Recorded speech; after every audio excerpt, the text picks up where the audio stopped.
12장 1절, 창세기 12장 1절을 같이 읽었습니다. 여호와께서 아브라함에게 이르시되 너는 너의 고향 친척과 아버지의 집을 떠나 내가 네게 보여줄 땅으로 가라. 아멘. 여기는 땅으로 가라 그렇게 말씀하시잖아요. 이제 분명히 떠나라고 하시죠. 그 떠나는 것이 뭔가가 아셔야 돼요. 하나님께서는 살아야 할 곳과 살지 말아야 할 곳을 가르쳐 주세요. 근데 이게 왜 그렇게 되느냐 하면은 하나님이 부르신 사람은요, 하나님이 살아야 할 땅으로 인도를 해주세요. 하나님 부르면. 그러니까 그 땅에서 승리를 하셔야 돼요. 그 땅으로 가는데, 그럼 과거의 땅과 어떤 차이가 있느냐? 과거의 땅은 지금 하나님의 부름에 합당한 삶을 살기에 적합하지 않아요. 모세에게도 신발을 벗으라 그랬잖아요. 더 이상 신지 말라. 옛날 방식대로 삶을 살지 말라. 응? 너는 새로운 사람이니까 새로운 땅을 가려면 새 신을 신하잖아요. 과거의 신발이 필요하지 않거든요. 그 부분을 찾으셔야 돼요. 그래서 아브라함이 새로운 공동체 안에 이제 하나님의 구속사 안에 들어가기 위해서 하나님께 부르시는데 고향을 떠나라고 그랬어요. 고향은 상당히 넓은 범위잖아요. 아브라함이 살고 있는 삶의 범위가 넓지요. 거기가 아브라함이 터전을 잡고 살았던 곳입니다. 그렇죠? 그러니까 그는 그의 삶의 근거지를 이제 버리는 거예요. 우리가 제자들을 예수님이 부를 때도 뭐라고 그래요? 이제 나를 따르라 그러니까 배와 그물을 버리고, 또 세베대 아들들은 아버지까지 나와 있어요. 아버지와 배와 그물을 버리고 따라가니라 그랬잖아요. 그러니까 하나님이 부르시는 자리는 반드시 버리고 떠나야 돼요. 근데 이걸 다 갖고 떠나면 화가 온다는 걸 아셔야 돼요. 아브라함이 다 갖고 떠나는 게 경우가 생기잖아요. 하나가 롯이라는 사람을 데리고 가는 거죠. 그러니까 떠나라 할 때는 왜 떠나라 할까? 그걸 알아야 되는데, 그것이 이제 자기 입장에서 자기 생각으로 결정을 하는 거예요. 그러면 거기에는 화가 따라온다. 이제 그걸 보여주는데, 고향은 넓은 범위에서 아브라함이 살았던 터전이에요. 그럼 거기서 뿌리를 내려서 그걸 중심으로 그 인생을 살아가면서 자기의 삶을 유지했던 그곳. 삶의 터전이 자신이 노력과 방법으로 살는 삶이 터전을 뺏어버리는 거예요. 그러면 하나님의 방법과 하나님의 능력을 의해서 살아가는 삶의 터전으로 옮기기 위해서 그런 거예요. 그 다음에 친척을 떠나라 그러잖아요. 친척을. 친척은 혈족이잖아요. 혈족. 아브라함이 더 깊이 뿌리를 내렸던 곳이 본토보다도 친척이죠. 거기에 친척들이 가지고 있었던 그런 세계에 깊숙이 개입해서 그 인생도 이렇게 사라져 갔을 것입니다. 그렇죠? 그러니까 거기도 하나님의 부르심에 합당한 삶을 살기 적합하지 않은 곳입니다. 떠나야 되겠죠? 친척도. 분명히 여러분 그 생각하셔야 돼요. 하나님의 부르심에는 부른 다음에는 바로 올바른 응답을 하셔야 돼요. 올바른 응답을 하는데, 하나님이 떠나라고 하는 것을 왜 떠나라고 하는지를 알아야지 그 다음에 빨리 정리가 될 거 아니에요. 근데 이것을 잘 모르는 상황이 되면 이것도 가져가고 저것도 가져가고 다 같이 가는 거예요. 그래도 괜찮은 것처럼 살아가게 되는 거예요. 그리고 거기서 이제 혼란이 오고, 거기서 이제 신앙적인 그런 장애가 생겨서 하나님의 뜻을 이루는데 아주 힘든 상황들을 맞이하게 되는 거예요. 그래 친척을 떠나야 되죠.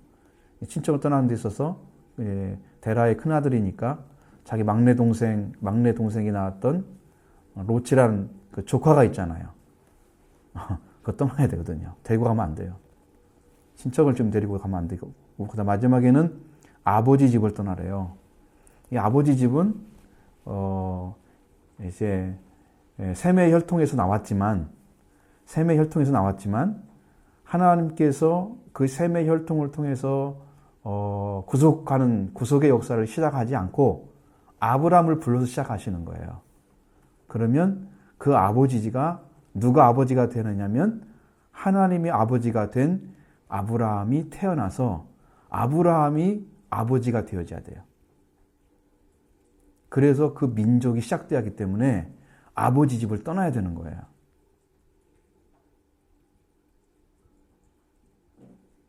이해가 되세요?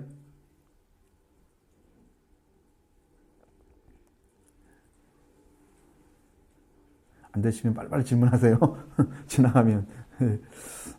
잘 생각하셔야 돼요. 이것이 하나님의 구속사를 이루어가는데 아주 중요한 역할을 합니다. 이 말씀이 떠나라는 것이.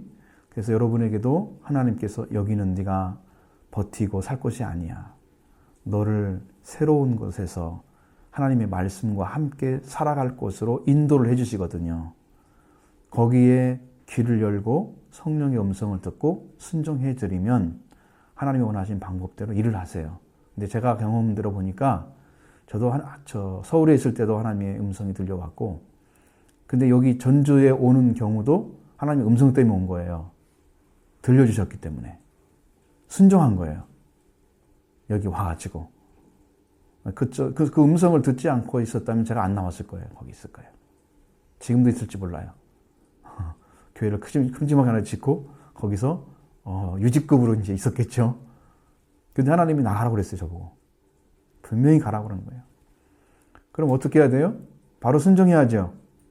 그렇습니다. 그래서 그 다음 해에 순종했습니다, 제가. 이제 1997년도 가을에 음성이 들려왔는데 여름에 6월 달에 나왔어요, 제가. 그것도 막 2년도 못 채우고 나간다고 소리 들을까봐 굉장히 조심스러워서 그것을 좀 해를 넘기느라고 그 날짜를 좀 뒤로 이렇게 한 거예요. 그래가지고 이쪽으로 나오게 됐어요. 하나님의 명령이 있어요.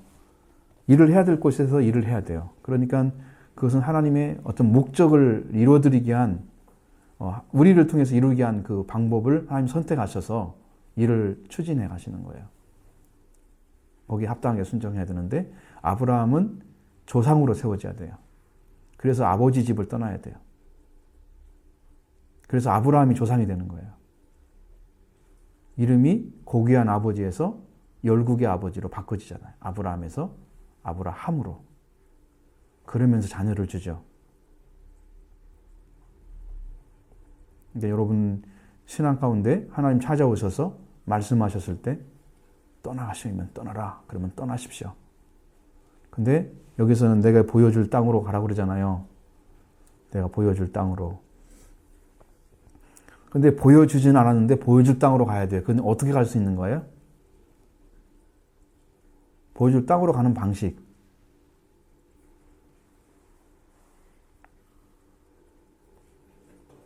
어떻게 갈 수 있을까요?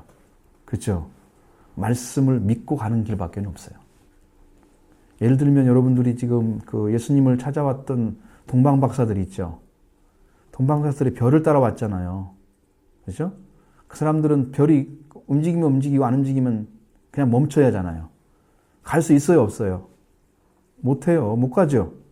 우리가 알잖아요. 이것이 뭐냐면 현대에는 그게 말씀이래요. 말씀을 주시는 대로 믿음으로 순종해 가는 거예요. 그것이 지시할 땅으로 가는 방식이에요. 누구도 다른 방식 갈 수가 없어요. 믿음으로만 가는 거예요. 말씀을 따르면. 하나님의 명령에 따라서. 그것은 이제 아브라함이 선택한 게 아니고 하나님이 명령하신 것이기 때문에 이제 여기서부터 아브라함의 인생이 새로운 이제 길로 떠나게 되는 것입니다. 자, 한번 읽어볼까요? 다 돌아가면서 읽어도 충분하겠죠? 갈대아 우르를 떠난 데라는 하란에 정착했다. 하란은 유프라데스 강의 지류인 베리그 강 연안의 메소포타미아 평야에 있으며 니누에의 서북 380km와 다메섹의 북동 450km 지점에 있었다. 그곳은 바벨로니아와 지중해 지방을 잇는 중요 무역 통로로 풍요한 초장을 가진 땅이었고 상업의 중심지이기도 했다. 테라는 출발할 때는 가나안 땅을 목표로 하고 있었다. 그런데 하나님은 그 목표를 아브라함에게 의탁하셨다. 너는 너의 본토 친척 아비 집을 떠나 내가 내게 지시할 땅으로 가라. 실로 아브라함을 택하신 하나님은 아브라함을 통해서 온 인류를 구원하시고자 하는 크고 놀라운 역사를 시작하셨다. 아브라함을 가나안 땅으로 인도하신 것은 에덴 동산에서 범죄한 아담과 하와로부터 시작된 죄의 핏줄을 가진 모든 인류를 구원하시기 위한 목적이 있으셨던 것이다. 예. 지금 하란에 정착한 갈대아 우리에서 하란에 정착한 것은 그 가지 못한 거죠. 그런데 원래는 데라의 목적도 가나안 땅을 가고자 하다가 하란에 멈췄다고 써 있죠. 10장에서 공부를 했을 때 바로 이제 이것이 비전을 같이 가지고 있었지 않았나 생각해요. 데라의 어떤 비전도 하나님이 묵시적인 방식으로 알려줬을 것 같아요. 그래서 그것을 통해서 이제 가다가 못 간 거죠. 어떻게 보면 아브라함을 불러내시기 위해서 거기에 머무르게 할 수도 있지 않았을까라는 간접적인, 왜냐하면 아브라함을 불러내는 방식이 필요했기 때문이죠. 데라가 그걸 가서 먼저 있는 게 아니고 아브라함을 불러서 거기에 세워서 하나님이 약속한 일을 해내려고, 하나님께서 목적한 일을 아브라함 통해서 이루시려고 그 길을 거기에 멈추게 하는지도 모르죠.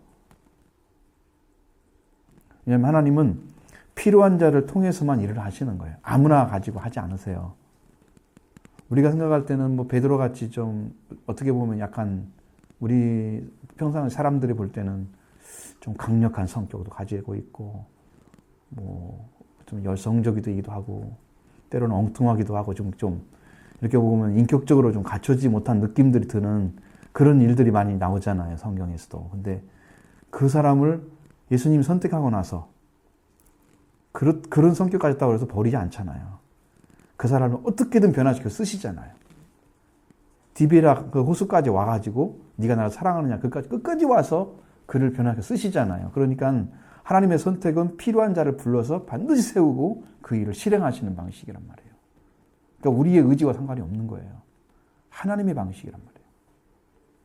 그러니까 우리가 그 자리에 여러분도 조상처럼 쓰임받는다면 여러분이 복된 자리가 이미 찾아진 거예요. 그것이 이제 하나님의 구속사의 시작이다. 하나님이 예수 그리스도를 보내서 인류를 구원하는 그 시작을 아브라함부터 시작하신 거란 말이에요. 셈부터 약속을 하셨는데 셈의 후손을 통해서 아브라함을 선택하시고 거기서부터 창세기 22장까지 12장부터 22장까지 거의 11장에 걸치는 그 역사를 아브라함의 역사만 나타나요. 얼마나 중요하면은 그렇게 많이 폭을 잡아서 성경을 창세기를 써놨겠어요. 그렇죠? 그러니까 그분이 매우 중요한 성경의 위치를 차지하고 있어요.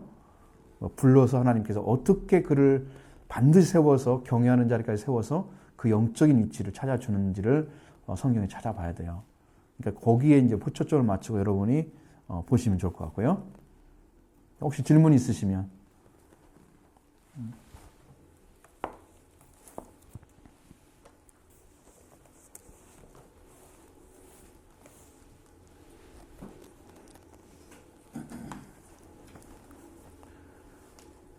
그 다음에 12장 2절로 3절.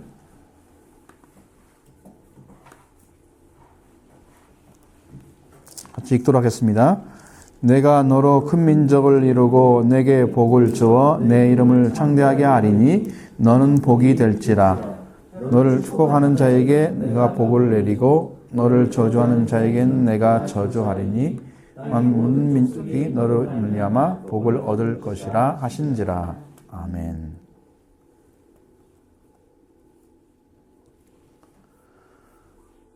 여기에도 이 말씀 안에도 지금 우리가 보여주는 아브라함에게 이제 비전을 주잖아요. 불러내신 방향을 말씀하시고 하나님께서 그 비전을 주는데 그 비전이 뭐냐면 복이에요. 복이 비전이에요. 그러니까 우리들이 다 복을 받아야 돼요.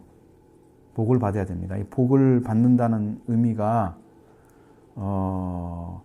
아브라함이 첫 번째는 큰 민족을 이루고 내게 복을 주어 내 이름을 창대하게 하겠다. 두 가지잖아요. 하나는 민족적인 축복이잖아요. 아브라함 한 사람 불러내놓고 아직 자식도 없는데 그 자식을 통해서 큰 창대하게 이름을 큰 민족을 만들겠다는 것이 하나님의 복이잖아요. 그러니까 여러분 창세기에서 나오는 복의 개념과 같은 거예요. 생육하고 번성하여 땅에 충만하라. 그렇죠? 이 개념이죠. 창대케 하게 크게 만들겠다. 그러면 아브라함의 이름이 하나님께서 그 이름을 사용해서 어마어마한 일을 하겠다는 거예요. 앞으로. 그러면서 너는 복이 되라고 말씀하셔요. 옛날 성경에는 복의 근원이라고 했습니다. 근데 성경을 아무리 찾아봐도 근원이란 말은 안 써 있습니다. 왜 그렇게 오버를 시켰는지 모르겠어요. 잘 고쳤죠. 그래서 내가 찾아봤어요. 이 말하고 창세기 1장 28절에 나와 있는 여호와께서 하나님께서 복을 주시며 그들에게 가라 이르시되 생육하여 번성하여 그 말씀이잖아요. 그 말씀이 나오는데 거기에 복을 주시며 이 말과 여기 복을 주시며 또 내게 복을 주시며 이 말이 똑같은 단어예요. 베라카라고. 똑같은 단어예요. 복을 주는 거예요. 그럼 복이 뭐냐? 우리가 복의 개념을 지금 우리나라 사람은 뭘로 잡고 있나요? 여러분들 의식 속에는. 그렇죠? 그 물질이 성경의 복이라고 말씀한 것은 하나님 안에 들어온 자들에게 하나님이 잘되게 하시는데 그게 복이라고 말씀하시는 거예요. 그러니까 하나님 안에 들어와서 하나님이 그 지배하시고 공급해 주시는 그 은혜 속에 살아가는 사람들이 복을 받은 거예요. 그러면 잘되게 하시죠. 근데 우리는 하나님의 안에 사는 것은 두 번째고 먼저 물질적으로 많이 잘 충만하게 되면 충분히 풍성하게 되면 그건 복 받았다라고 인정하면서 내가 하나님 안에 사는 것처럼 생각을 하는 거예요. 이것은 복의 개념은 아닙니다. 최소한 성경이 말씀하시는 복의 개념은 그 개념에서 안 나왔습니다. 하나님이 주시는 복을 받아야 돼요. 그러니까 지금 아브라함이 받는 복이 창세기 1장 28절의 복을 다시 받는 거예요. 생육하고 번성한다고 그랬죠. 땅이 충만하라고 그랬죠. 큰 민족을 이룬대요. 이건 하나님의 복이에요. 일단 복이고요. 그 다음에 너를 창대케 하겠다라는 것도 복이에요. 너는 복이 되라 그랬어요. 그때는 아담에게 약속한 것은 복을 주시며 그랬어요. 근데 복을 이루지 못했잖아요, 이 사람들이. 그런데 여기는 아브라함 자신이 복이 되는 거예요. 그럼 복의 개념은 누구부터 시작하느냐? 하나님으로부터 시작하는 거예요. 복은. 그러니까 하나님 것을 가지고 하나님의 방법으로 하나님이 역사하셔서 하나님이 이루시는 목적까지 가야지 복이 이루어지는 거예요. 우리들이 바라보는 이게 인위적인 것이 아니에요. 이 세상에 잘 되는 거, 그거는 우리가 소위 말하는 기복에 속한 것입니다. 거기에 목적을 두면 안 돼요. 하나님 안에 들어왔을 때 잘 되는 것, 그것은 내가 잘 되게 해달라고 주는 게 아니에요. 하나님께서 그 사람을 지켜보시고 그 사람이 그걸 받을 만한 자리에 서 있는 영적인 위치가 확인돼서 하나님이 인정할 수 있는 자리가 됐기 때문에 주는 거예요. 하나님 말씀에 순종하고 들어왔기 때문에. 그 자리를 찾은 거예요, 영적으로. 그럼 아브라함은 지금 복이 되라고 말씀하시지 된 것은 아니에요. 지금 이건 다 약속이에요. 약속입니다. 그 약속이기 때문에 약속이 이루어져야 하잖아요. 약속은. 언약을 받았어요. 그냥 언약대로 살아갈 수 있다면 이 사람은 하나님 편에 돌아와서 자리를 찾았기 때문에 언약대로 이루어지는 거예요. 근데 아브라함은 지금 의롭다함을 얻지 못한 상태에 있기 때문에 이것은 이루어질 일은 없어요. 계속해서 약속만 받을 수 있어요. 약속이 있는 자와 약속이 없는 자는 아주 현격한 차이가 나요, 영적으로. 약속이 있다는 것은 하나님의 부름을 받았다는 의미고요. 약속이 없다는 것은 하나님의 부름이 없다는 이야기입니다. 그러니까 하갈을 갖다가 갈라디아서 뭐예요? 육체 자녀로 나타나잖아요. 갈라 4장에. 그리고 이삭은 이제 사라를 통해서 태어나잖아요. 약속의 자녀로 태어나잖아요. 언약의 백성. 그죠? 그러니까 하나님이 부르신 자에게만 언약을 맺게 되는 거고요. 하나님이 부르지 않은 자는 언약이 없는 거예요. 차이 나죠?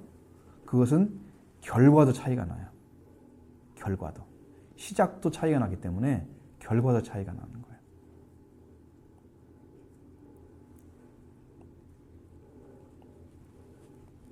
그래서 우리도 복이 돼야 됩니다.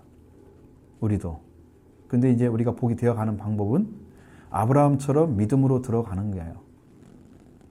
그리고 아브라함처럼 믿음으로 그리스도를 통해서 다시 믿음으로 들어가서 아브라함이 주신 복을 우리가 받았을 때 아브라함의 복이 우리한테 임하는 거예요. 그걸 여러분들이 로마서나 갈라디아서를 쭉 찾아보면 거기에 아브라함의 복을 받는 방식이 다 나와 있어요. 여러분 갈라디아 2장 3절을 3장 다 말씀드린 이유가 바로 그거예요. 거기가 바로 다 나와 있죠. 약속과 믿음이나 복과 믿음이나 다 나와 있잖아요. 그게. 그렇기 때문에 로마서 4장이나 여기도 다 나와 있고요. 그 방식이 정확해요. 그러니까 길을 찾으면 쉬워요. 성경 신앙생활 하기가. 그러니까 예수님이 길이 되어주셨고 또 하나님이 우리를 부르시는 방식도 의를 주시는 방식도 믿음으로 부르시기 때문에 다 은혜에 속하는 거예요. 믿음으로.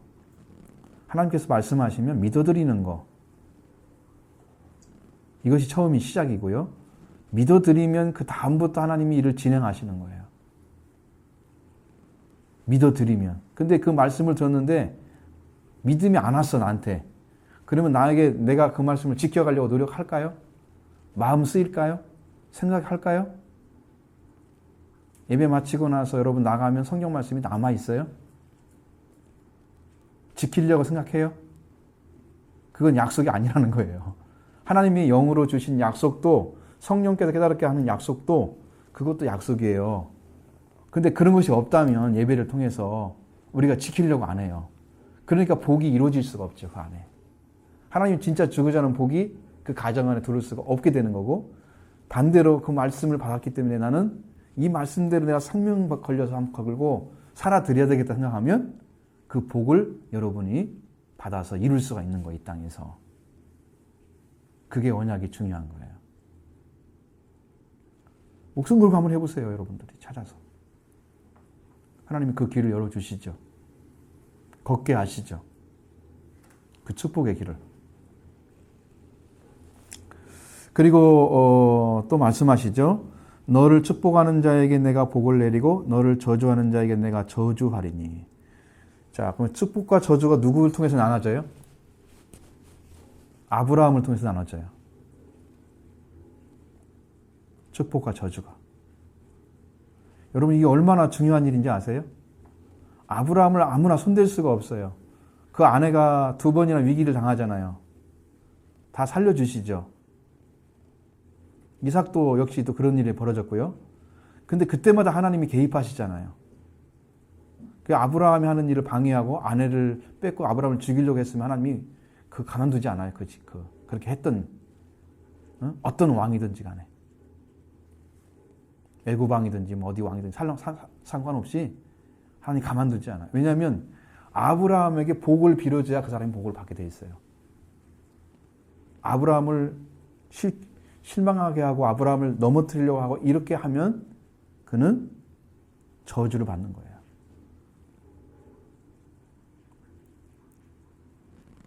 그러니까 내가 말을 한 대로 그 일이 이루어지는 거예요.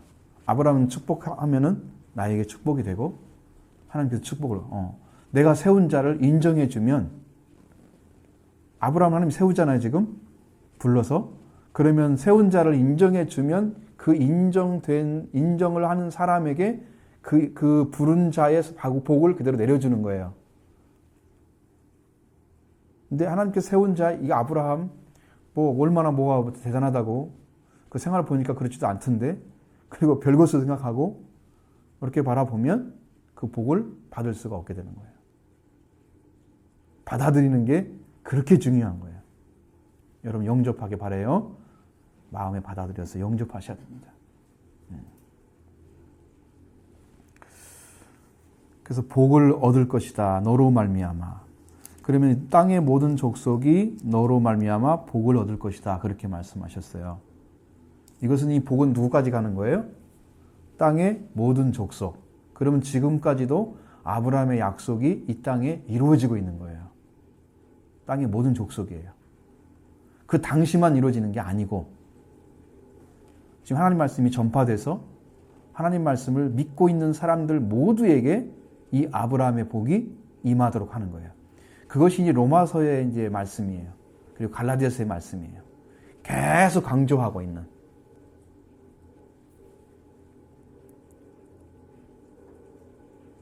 근데 지난번 말씀드린 것처럼 아브라함은 복의 길은 열었지만 복을 줄 수 있는 능력은 없어요, 본인이.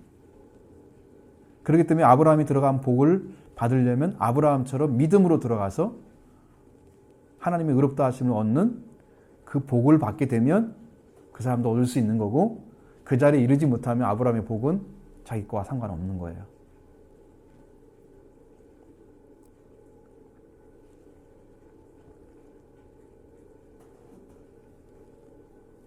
복을 받으라 그러면 다 좋아할 텐데, 복을 잃었다, 복이 될지라 하고 들어가라 그러면 힘들어 하잖아요. 그게 내 것이 아닌 것처럼. 응? 복 받으라 그러면 다 좋아하잖아요. 그렇죠? 복은 받고 싶죠? 복 받아야 되겠죠?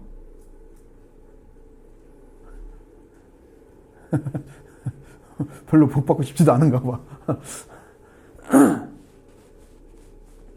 이게 이제 이 아브라함의 복이 어떤 복이냐면 왕이 되는 복입니다. 만물의 주인이 되는 복입니다.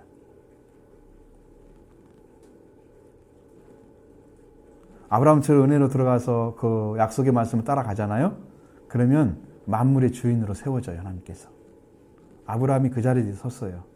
그래서 최초의 왕이 되는 거예요, 영적으로. 영적인 왕이 되는 거예요. 놀라운 축복이 아브라함에게 임재한 거예요. 그걸 이루셨어요. 그래서 왕이 된 자를 이름을 딱 두 사람을 내우잖아요. 아브라함과 다윗의 자손. 예? 거기는 영적으로 이룬 왕이잖아요. 근데 다윗은 실제적으로 이룬 왕이잖아요.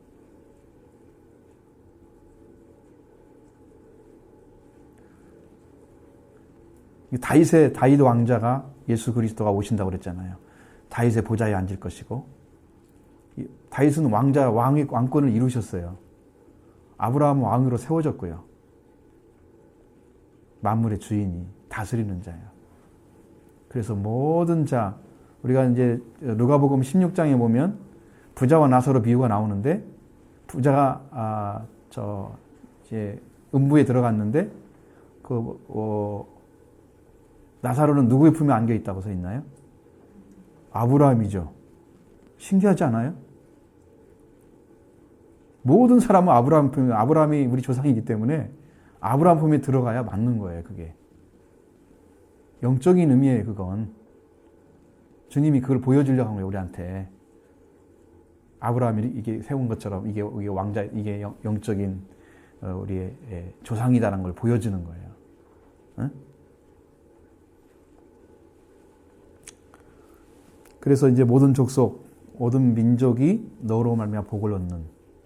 자, 여러분 그렇게 근간이 되어지는, 복의 근간이 되어지는 그런 축복의 자리에 아브라함이 세워졌습니다. 그러니까 아브라함은 그 복을 이루기 위해서 뭐가 필요했느냐 그러면 하나님과의 완전한 관계가 필요했어요. 어떤 관계냐? 100% 신뢰하는 관계. 예를 들어서 아들을 바쳐라 그래도 아들을 바치라고 하면 바치러 가는 거예요, 실제로. 그 정도 신뢰해야 돼요. 내가 바치는 아들을 하나님이 죽이지 않을 거다라는 확신을 가지고 가는 거예요. 왜? 하나님께서 나에게 뭔 약속을 줬어요? 큰 민족을 이룬다고 그랬잖아요. 그래, 이삭한테 창세기 17장에서 말씀하시는 것처럼 이게 바로 이제 이삭의 기쁨이란 뜻이잖아요. 웃음. 그렇죠? 그리고 기쁨의 의미가 들어있는데 그것도 하나님의 약속의 자식이라고 얘기해줘요. 약속의 자녀라고. 그 약속의 자녀라고 해놓고 당신이 죽이면 약속이 이루어질까 안 이루어질까요? 그 아이를 통해서. 안 이루어지겠죠. 그러니까 아브라함은 하나님이 그렇게 했어도 죽여도 살릴 거라는 믿음을 가지고 간 거예요. 그래서 하나님을 100% 신뢰하는 자까지 들어갔을 때 이게 너로 인해서 너의 씨를 통해서 천한 만민이 복을 받게 할 것이다. 이렇게 축복의 약속을 해주는 거예요. 이렇게 달라요. 이렇게 다르니까 그 자리까지 올라가는 삶을 아브라함이 어떻게 살아가느냐 지금 그걸 보고 있는 거예요. 이제 약속의 말씀은 끝났습니다. 이렇게 하시고 한번 읽어보시죠. 5절에 아브라함이 가나안 땅으로 가려고 떠나서라고 기록되어 있으므로 방향을 모르고 떠난 것이 아니라 하나님이 정하신 방향에 따라 순종하여 떠났다는 것을 알 수 있다. 이것으로 하나님께서 아브라함에게 원하시는 뜻은 하나님의 정하신 길을 하나님만을 의지하고 걷는 자 되는 것임을 알 수 있다. 이렇게 순종함으로 아브라함은 하나님의 사람이 될 수 있었다. 아브라함이 생명의 근원이 되시는 하나님께 순종할 때 아브라함과 관계 맺는 사람들도 생명의 근원인 하나님과 관계를 맺게 하는 복된 자가 되었던 것이다. 하나님께서는 이렇게 아브라함과 그의 자손을 축복하셔서 이 땅의 모든 민족을 산자 되게 하는 핏줄로 성대하셨다. 예. 아브라함이 누구의 비전을 이어받은 것 같아요? 아버지가 묵시적으로 받았다는 걸 알겠죠. 그것을 이제 이루려고 하는 의미도 있고, 근데 하나님께서는 지금 어느 지명을 말씀하지 않잖아요. 여기서는. 근데 아브라함은 가나안 땅을 향해 가잖아요. 그는 이미 아버지의 비전을 이어받았다는 의미죠. 아버지가 가려고 했던 것을 알았다는 거죠. 그래서 하나님이 거길 거다라고 하는 믿음이 있었던 것 같아요. 그 방향을 해서 갔던 곳은. 그리고 그곳에 도착을 하죠. 그러니까 하나님께서 원하시는 방식대로 순종하려고 하면 하나님이 원하시는 뜻이 무엇인가를 정확하게 알아야 된다는 거고요. 그럼 방향을 잡으려고 하면 하나님의 뜻을 먼저 파악을 해야 돼요. 그러니까 우리가 믿음으로 의롭다함을 얻는다 그러면 이 방향으로 가야 하나님 관계가 맺어지는구나. 그러면 그걸로 들어가는 길이 있다는 거죠. 좁아서 그렇지. 예수 그리스도 한 분으로 인해서 우리가 속죄받고 구원받는다 그러면 좁잖아요. 한 분밖에 없잖아요. 많으면 쉽죠. 많은 사람 통해서 구원받는다면 쉽겠죠. 그런데 인류가 1000억 명이 지금 살았다, 지구에 떠났다가 해도 그 중에 예수 한 분만 구원자가 되시니까 좁은 거잖아요. 엄청 좁은 거죠. 그러니까 그분을 길로 찾고 그분이 주시는 구원을 받아내는 그런 삶으로 들어가는 사람들은 이제 구원을 알고 축복을 받는 거죠. 그러니까 그런 믿음이 여러분에게 있어야 된다는 거예요. 하나님이 요구하시는 것은.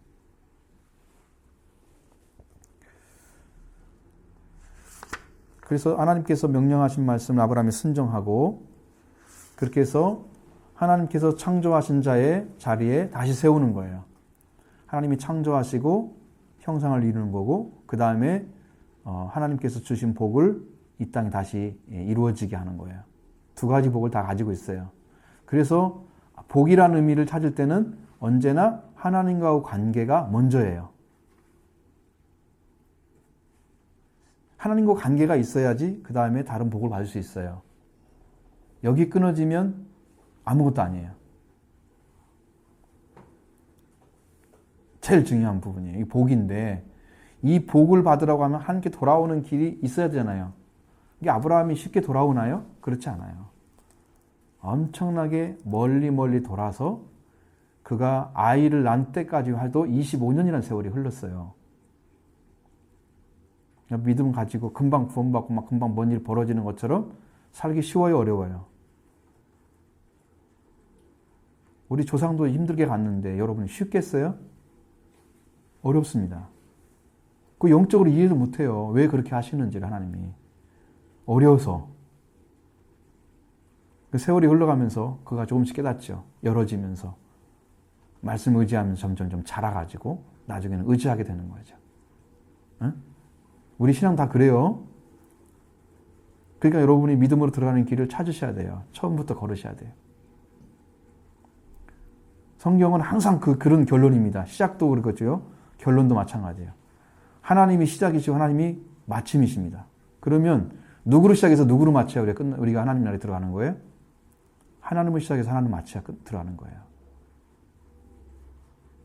그 하나님의 나라에 이를 때까지 우리를 불러서 우리를 하나님께 나라를 가는 길을 시간을 통해서 걷게 하시고 그 시간이 맞춰지면 하나님 나라에 도착을 하는 거죠. 우리의 믿음이. 그러니까 우리의 부름도 하나님이고 우리의 마침도 하나님이십니다. 근데 우리 신앙이 하나님도 안 되고 여러분의 열정이나 노력으로 된다면 그것은 은혜가 아닙니다. 이거 포커스 잘못 맞춘 거예요. 여러분의 노력이 아닙니다. 하나님의 부르심과 하나님의 은혜는 하나님 쪽에서 오는 거예요. 내 열정으로 뭔가 해보겠다 하지 마시고요. 하나님을 만나서 하나님이 원하시는 길을 걸어야 되겠다 이렇게 믿음으로 여러분 결단하시고 거기를 찾으셔야 됩니다. 그래야 빨리 갑니다. 빠른 길이 있는데 이 말씀을 잘 안 믿고 그냥 순종하지 않고 이렇게 인간적으로 계속 방법으로 선택하다가 나중에 이건 길이 갈 수가 없네, 안 되네. 그렇게 가지고는 너무 늦어요. 시간만 낭비하는 거예요. 그렇게 안 되기를 바라요. 그렇게 안 되기를 바라고요.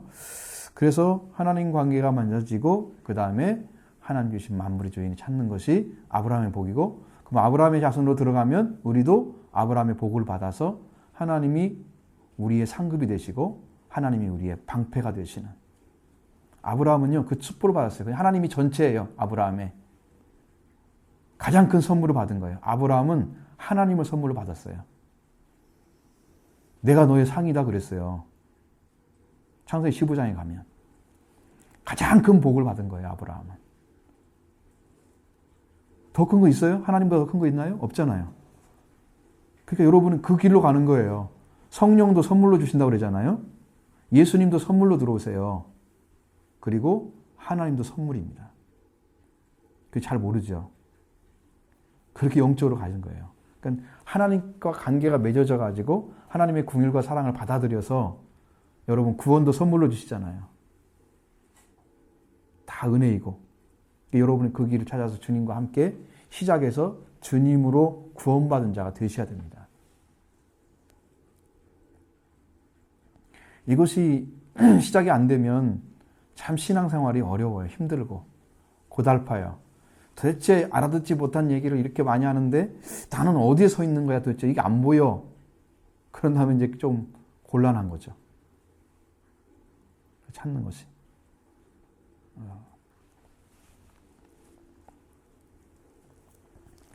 그래서 이제 그 복을 여러분이 아브라함 복을 같이 받을 수 있는 길이 열려졌죠. 자, 그 다음 보겠습니다.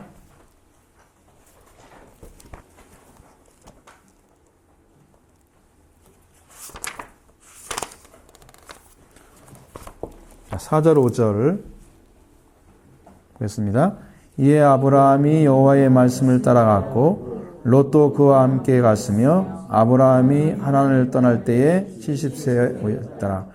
아브라함이 그의 아내 사레와 조카 롯을 하란에서 모든 소유와 마흔을 이끌고 가나안 땅으로 가려고 떠나서 마침내 가나안 땅에 들어갔더라. 아멘. 이 말씀을 잘 보면 아브라함이 여호와의 말씀을 따라갔죠. 출발은 참 좋은 것 같잖아요. 근데 아브라함에게 하나님이 뭘 명령했느냐 그러면 친척 아비집 떠나라 그랬잖아요. 여기 엄청나게 많이 데리고 가죠.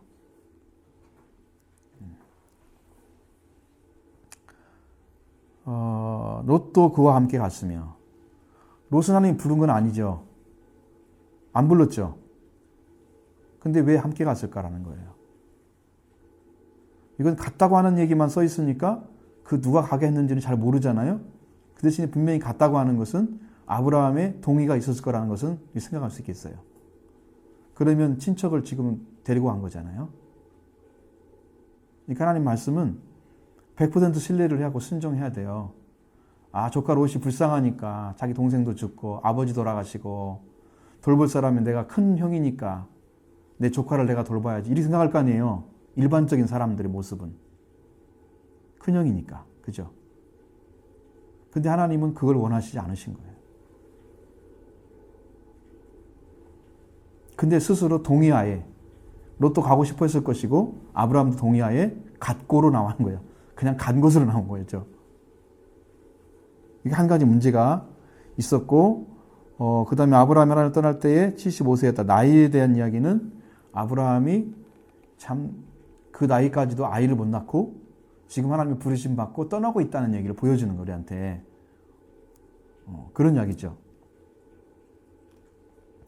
그리고 아브라함이 그의 아내 사레와 조카 롯과 하란에서 모은 모든 소유와 얻은 사람들을 이끌고 가나안 땅으로 가려고.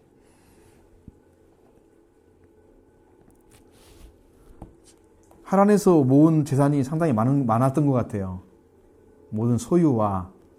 그러니까 소유를 지키기 위해서 그것을 이때 도움을 청할 수 있는 사람들이 따라가야 되겠죠.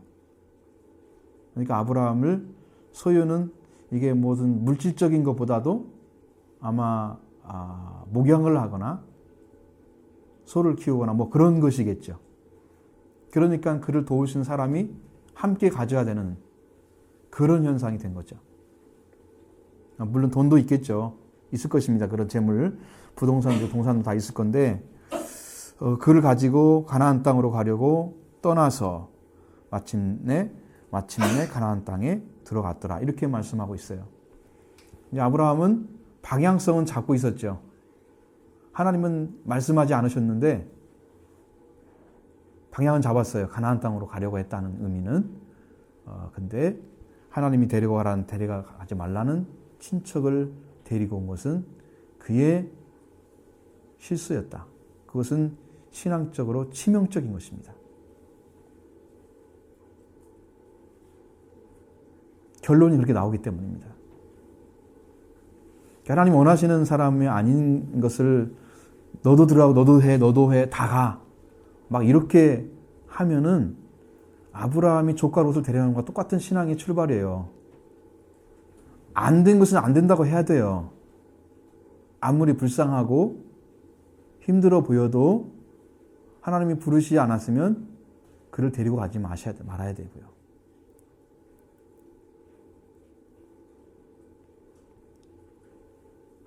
근데 막 소유 같은 것도 많이 가져가잖아요. 모든 소유를 가지고 가잖아요. 이것은 본토 친척 아비 집에서 본토를 좀 옮겨가는 거예요. 본토를. 거기 삶의 터전이잖아요. 그 삶의 터전을 가나안 땅으로 데려간 거예요. 가져간 거예요. 의미는 아시겠죠? 소유를 다 물고 간 것은, 그리고 롯을 데려간 것은 친척을 데려간 거예요. 그러면 아브라함이 제대로 지킨 게 뭐가 있어요? 아버지 집을 떠났다? 아직 아버지 집 못 떠났어요.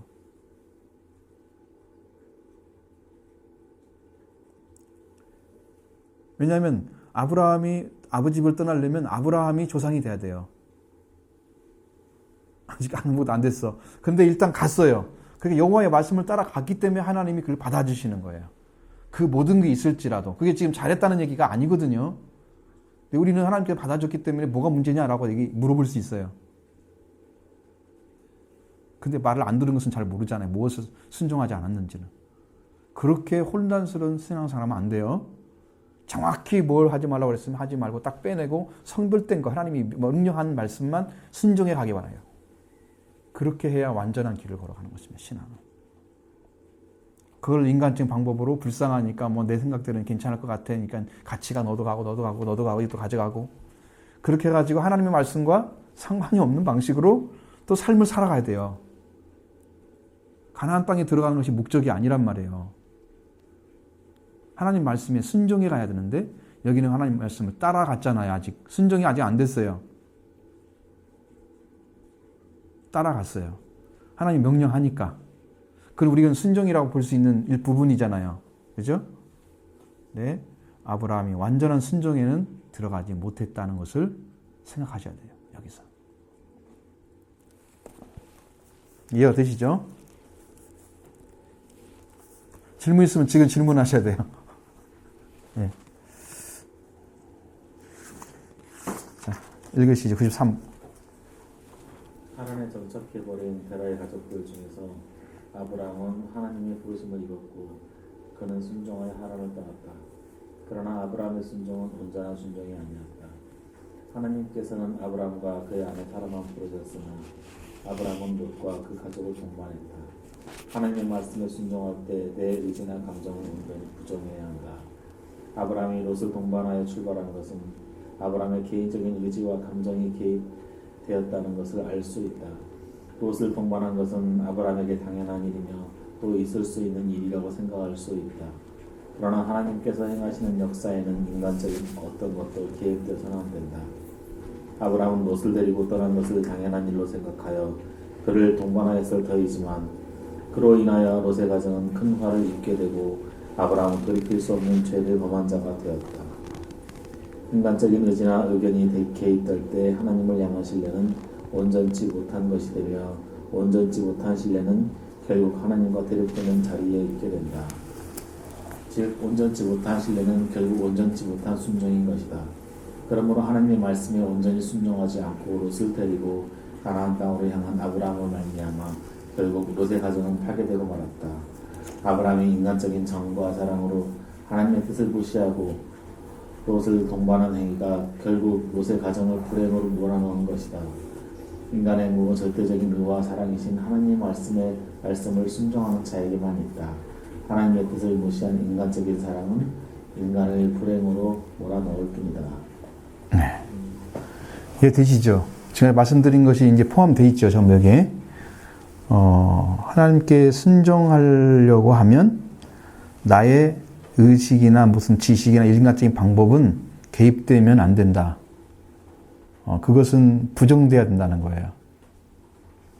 근데 이게 인지상정이잖아요. 그거 잘못 순종해서 그런 일이 생겨버리잖아요.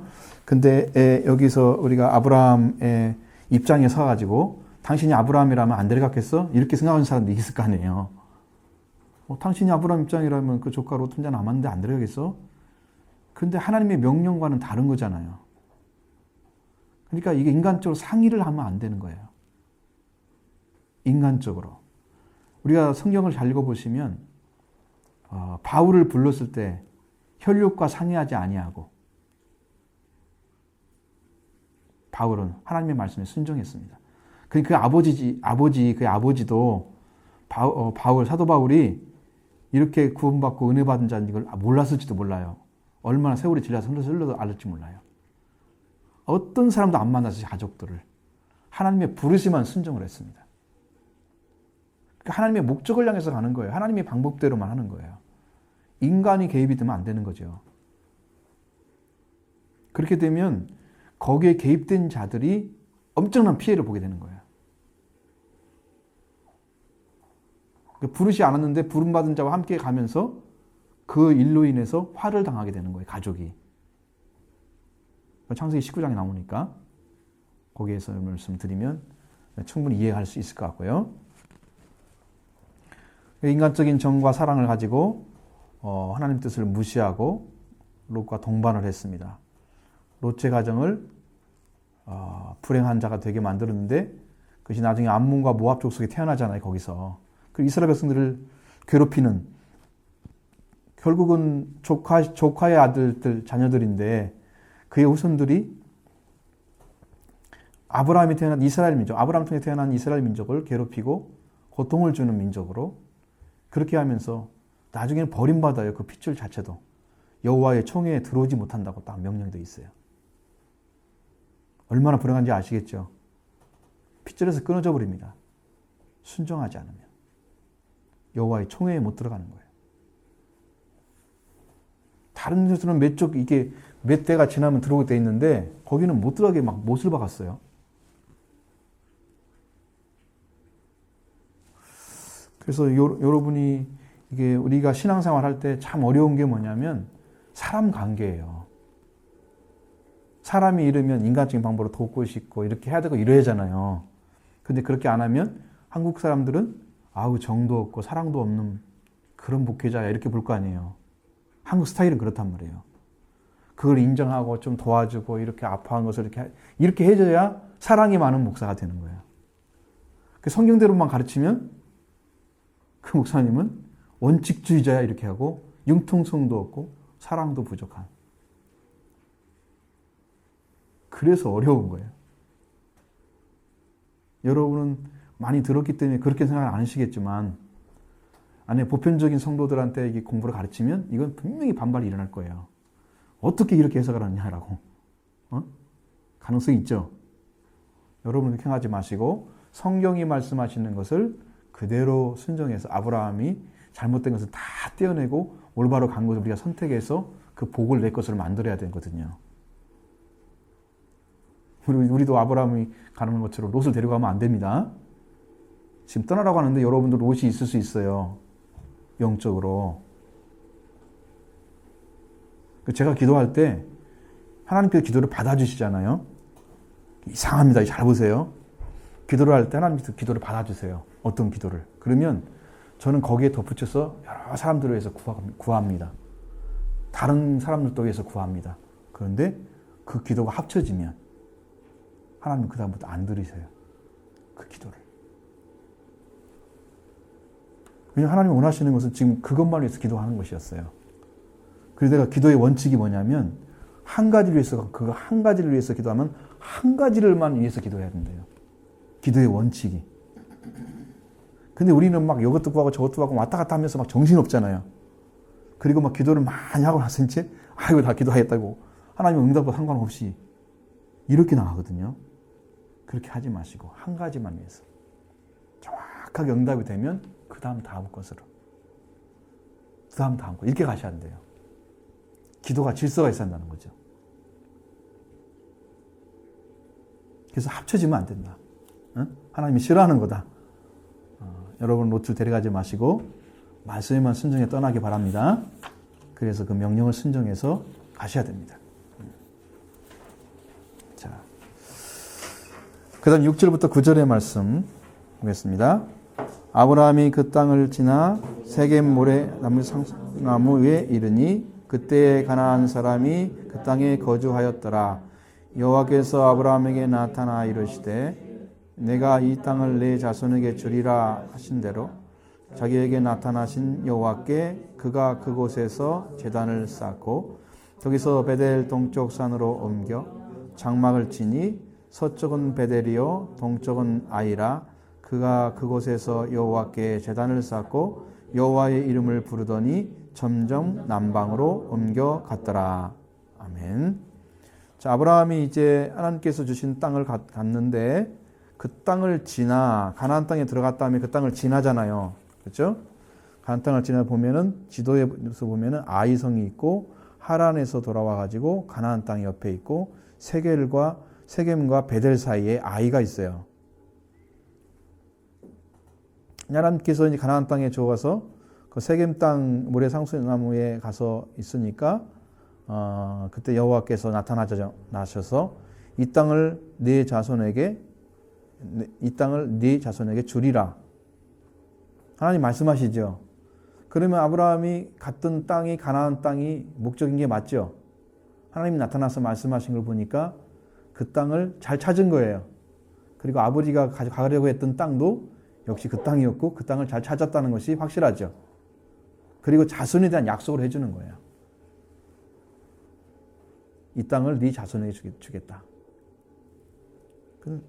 아브라함은 참 이런 응답을 순종했을 때 바로바로 응답이 오잖아요. 이런 응답을 받게 되면 아브라함 안에는 더 믿음이 확증될 거예요. 순종하니까 하나님이 은혜를 주시는구나. 이렇게 응답해 주시고 정확히 가르쳐 주시고 하니까 얼마나 신앙이 쉬웠겠어요. 그렇죠? 이렇게 순종할 때는 하나님이 그 순종하는 진심은 받아주세요. 지금 걸거친 거 필요 없는 거 데리고 왔잖아요. 같이 왔잖아요. 그래도 아브라함이 하나님 말씀에 순종했다는 그 한 가지로 인해서 하나님이 약속하신 말씀들을 이루려고 아브라함이 약속하시는 거예요. 다시. 그게 그 아브라함이 그것을 받아들이고 나서 제단을 쌓잖아요. 그곳에서. 그 이제 아브라함이 여기서는 제목으로 허락하신 땅을 버린 자 이렇게 돼 있잖아요. 점점 남방으로 옮겨갔다는 의미가 거기 들어있는 거예요. 자, 그래서 하나님께 자기 자신이 주신 은혜를 감사하고 그 기뻐하면서 이제 그 땅에 대한 약속을 받은 것에 대해서 하나님께 제단을 쌓아드리는 거예요. 그건 하나님께 감사하는 의미가 훨씬 크죠. 약속에 대한. 그러니까 여러분도 은혜를 받게 되면 제단을 쌓으십시오. 약속한 말씀이 이루어져서 그것을 받게 되면 감사하고 제단을 쌓으십시오. 하나님께서. 우리가 베델이라는 곳에서 야곱이 하나님의 사닥다리를 만나잖아요. 천사들이 오락내려가는 하나님의 사닥다리를 만나죠. 어떻게 해요? 제단을 쌓죠. 거기서도 돌베개 메고 가다가 제단을 쌓죠. 돌을 놓고 여호와께서 여기 계신지 몰랐다 그러면서. 그죠? 제단을 쌓는 것이에요. 하나님이 말씀을 내려온 것에서 여러분은 제단을 쌓으셔야 돼요. 그래야 하나님 약속의 말씀대로 그 땅을 주시는 거예요. 약속이 이루어지는 길이에요, 그것이. 그냥 하나님이 그냥 주신가 보다 이렇게 생각하면 안 돼요. 확실하게 표현을 해야 돼요. 확실하게 하나님께 주셨다는 것을 하나님께 확신으로 보여주는 거예요. 아, 알겠습니다. 나는 기뻐하고 감사합니다. 하나님 찬양합니다라고 드리는 거죠.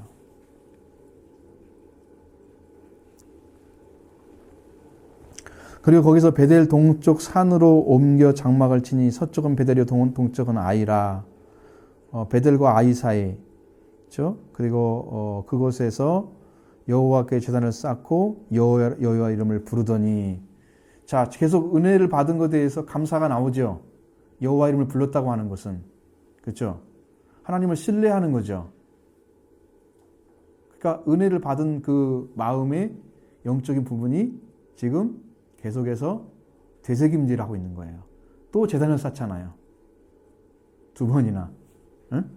계속해서 하나님 제단을 쌓으면서 하나님께 주신 은혜에 대해서 또 감격하고 감사하고 이런 일을 하는데 그 사람이 점점 남방으로 옮겨갔더라. 이것이 이제 문제가 되는 거예요.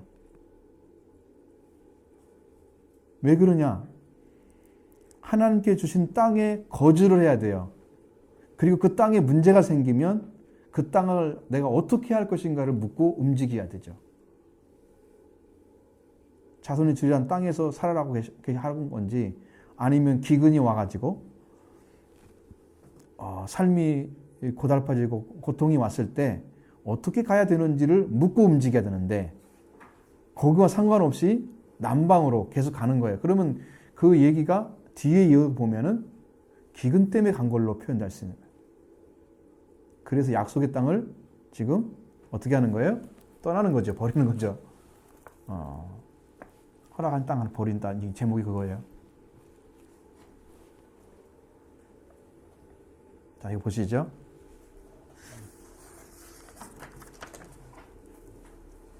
가나안 땅에 들어선 아브라함 일행이 세겜 땅 모래 상수나무가 서 있는 곳에 이르렀을 때 여호와 하나님의 말씀이 있었다. 내가 이 땅을 내 자손에게 주리라.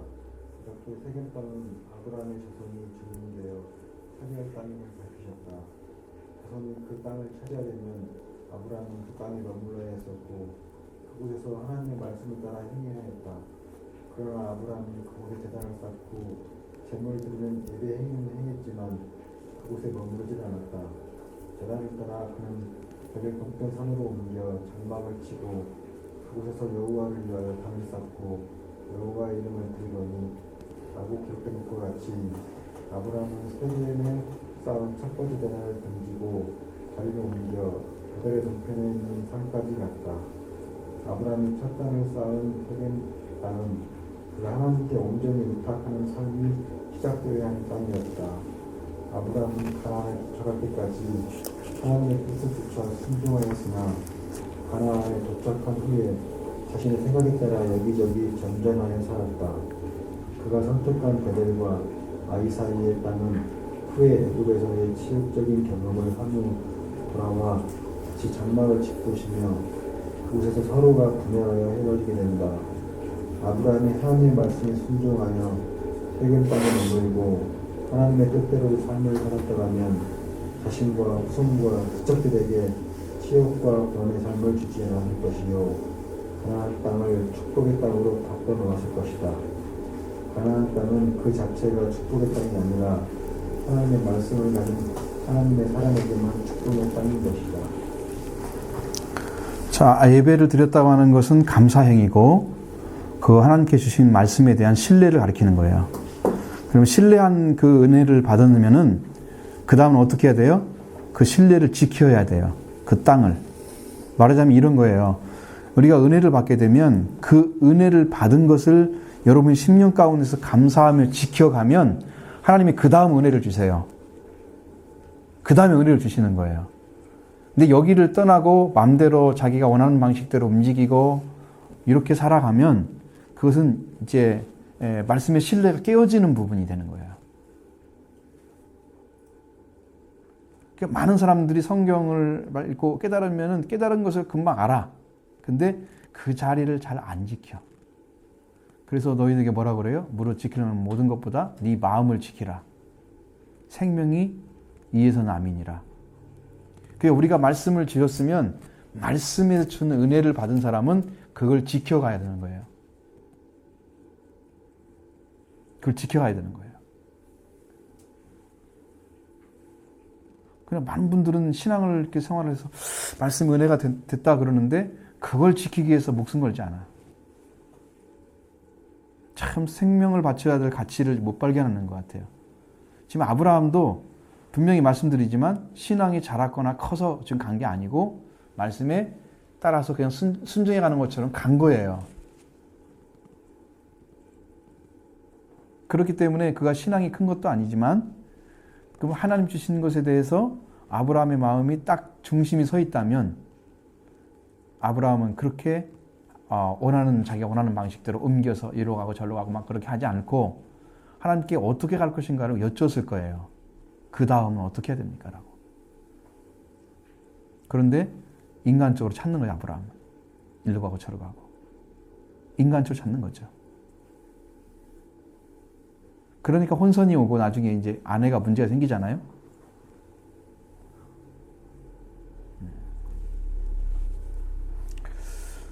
그러니까 축복의 땅이 되려면 축복받은 사람이 서 있어야 돼요. 그 땅에. 그러나 복을 받을 수 있는 사람이 복의 자리에 돌아온다는 것은 아직 멀었죠. 아브라함 스타일은. 아직도 멀었죠. 전혀 시작이 안 되어 있는 그런 부분이 우리한테 보이는 거예요. 여러분들 영적으로도 하나님 주신 말씀에 대해서 그걸 지킬 줄 아는 그런 믿음 가지시기 바라요. 그렇게 해야 됩니다. 그 자리를 지킬 줄 아는 믿음이 필요해요. 주신 은혜가 있으면 그것을 기둥으로 삼고 그걸 터전으로 삼고 그걸 중심으로 살아야 되는 것이죠. 은혜를 주신 말씀이 있으면 그 말씀을 붙잡고 그 말씀과 함께 살아가셔야 돼요. 기도하고. 그래야 그 계속해서 살아갈 수 있어요.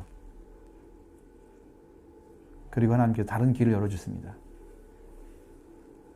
아주 혼란스러울 때가 많아요. 그래서 성도들이 은혜를 받았다고 하는데 나중에 보면은 다른 삶을 살고 있어.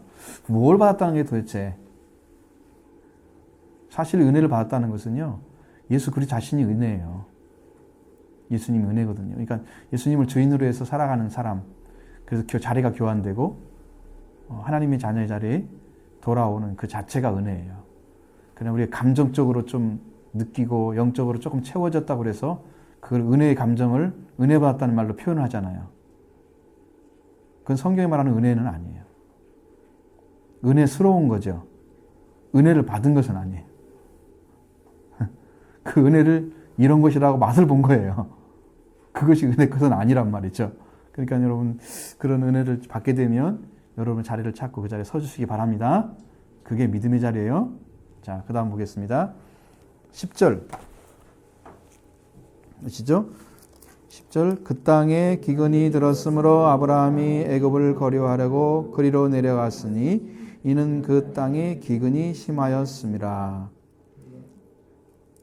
이해가 되시죠? 이게 아까 말씀드린 것처럼 아브라함이 무슨 일을 하고 있는지 아시겠죠? 그 땅에 기근이 왔어요. 그러니까 아브라함이 애굽에 거류하고 내려갔어요. 여기서도 하나님께 물어보지 않잖아요. 아무 말도 안 물어보죠. 기근이 왔으니까 어떻게 해야 돼요, 하나님? 길을 열어주세요. 어떻게 살 수 있는 길이 어딘가요? 어떻게 돼야 되나요? 이렇게 여쭙는 겸손함이 아직 없어요. 그러니까 그냥 말씀을 받았지만 삶의 방식은 여전히 옛날 내 방식대로 내가 가고 싶은 방향으로 이리 가면 양식이 있을 거다. 애굽에 가면 삼각조 있잖아요. 나일강. 좋은 땅도 많잖아요. 그러니까 거기에는 풍성한 곡식이 많았죠. 그냥 간 거죠.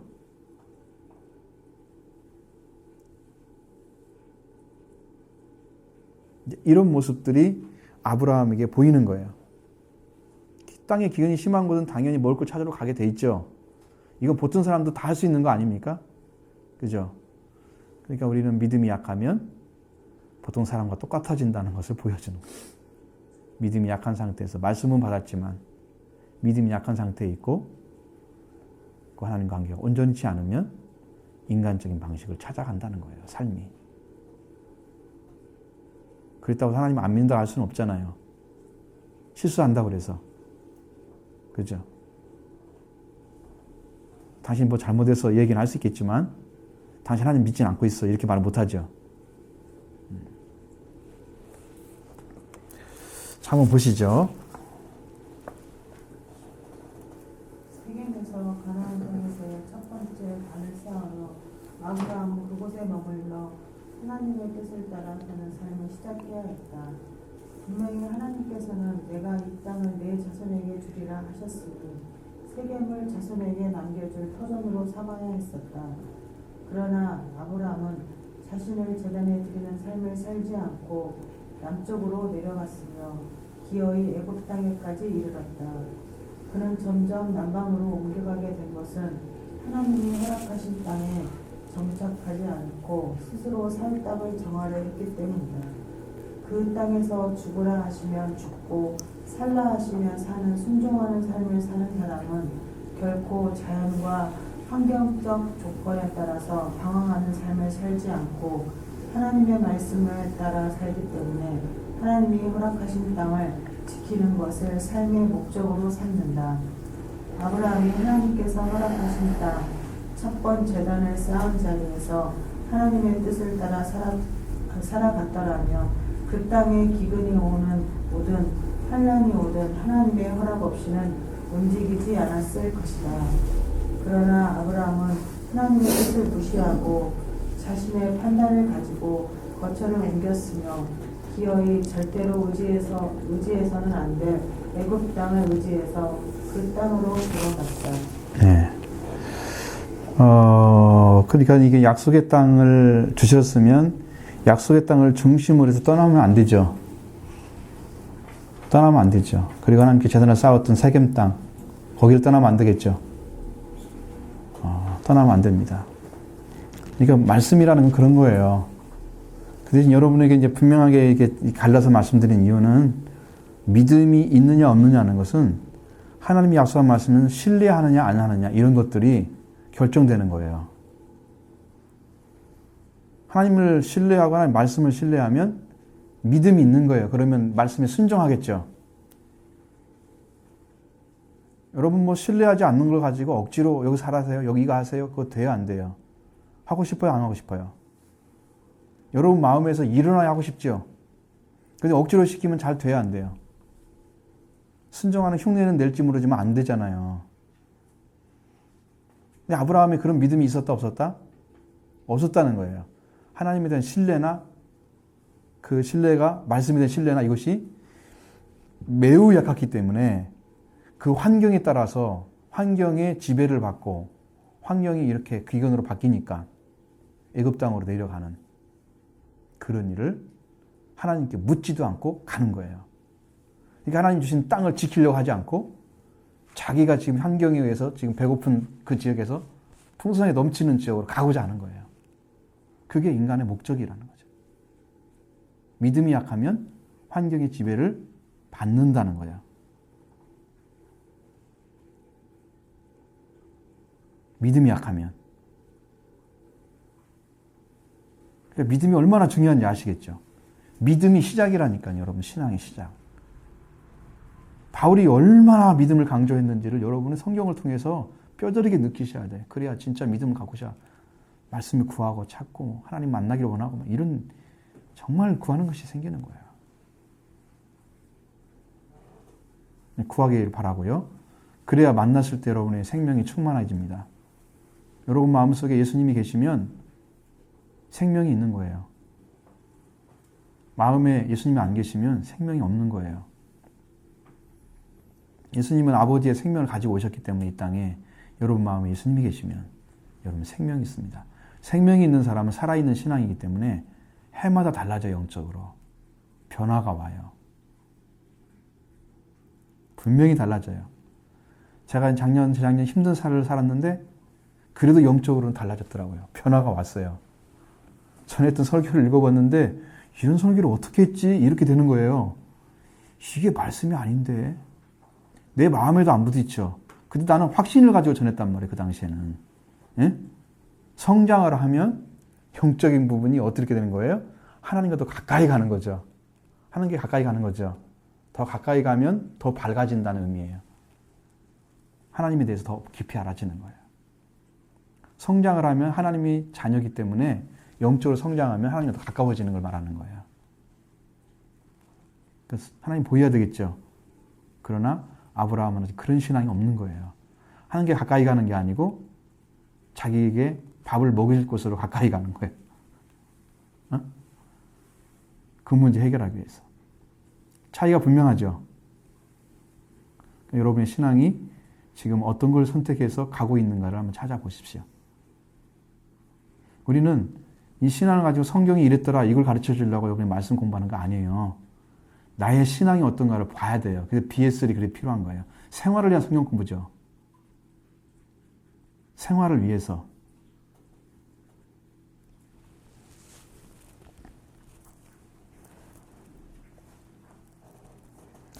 이런 신앙의 어떤 부분들을 잘 찾아내서 여러분이 하나님께서 원하시는 자리로 돌아오는 삶이 속히 이루어지는 거. 하나님이 지금 원하고 계시는 방식이에요. 그렇게 하셔야 되고요. 그 다음에 보겠습니다. 11절부터 13절의 말씀 같이 봅니다. 그가 애굽에 가까이 이르렀을 때에 그의 아내 사레에게 말하되 내가 알기에 그대는 아리따운 여인이라 애굽 사람이 그대를 볼 때에 이르기를 이는 그의 아내라 하여 나는 죽이고 그대는 살리리니 원하건대 그대는 나의 누이라 하여 그러면 내가 그대로 말미암아 안전하고 내 목숨이 그대로 하리라 하니라. 자, 여기도 여러분 보면 그냥 이해가 되시죠? 왜 그런지 아시겠죠? 자기 목숨 살기 위해서 그렇게 한 거예요. 자기 안 죽으려고. 아내가 아름다우니까 그 아름다운 아내를 차지하고 있는 당신 때문에 내가 죽게 생겼으니까 아내를 차지하려면 남편을 떼어놔야 하잖아요. 그러면 그 아내 때문에 남편이 죽겠다. 아브라함의 생각이지 그것은. 그렇게 하고 누이라고 하라고 이렇게 나의 누이라고 하라고 하고 근데 사실적으로 나의 누이라 그랬어요. 그럼 이게 어떤 관계인지 데라의 가족에서 태어난 사촌적인 누이 쪽인지 아니면 이복적인 누이인지 잘 모르겠어요. 이 성경을 통해서는. 하여튼 간에 아니면 뭐 나이가 아브라함보다 더 많았거나 그러면 아브라함보다 나이가 많지도 않잖아요. 그것도 아니고 방법은 없어요. 알 수 있는 방법은. 근데 분명하게 미인이었다는 걸 알 수 있습니다. 사례가. 그것 때문에 자기 목숨이 안전하게 지킴받는 방법이 뭘까? 누이라고 해가지고 아내 관계가 아니라고 해가지고 거기에 들어가면 자기는 최소한 죽이지 않을 거다. 아내는 뺏겨도 나는 안 죽을 거다. 누구 입장에 쓴 거예요? 아내가 아니고 하나님도 아니고 자기 입장만 쓴 거예요. 자기 입장만. 남자라고 하면 아내를 지켜야 되는데요. 그죠? 그 사례가 그때 나이가 굉장히 많이 먹었을 텐데 다른 사람들이 얘기를 들었어요. 그 이제 그때도 뭐 아브라함도 175세 이렇게 살잖아요. 그러니까 65세 사례가 65세였으니까 아직 자녀가 안 낳은 상태잖아요. 그러니까 이뻤겠죠. 나이가 그렇게 먹어서 죽는데 그렇잖아요. 우리는 100세 아니라면 뭐 30세 40세 넘어가면 바로 이제 그런 모습 달 텐데 지금은 그때는 나이가 좀 오래 살았으니까 가능성도 있죠.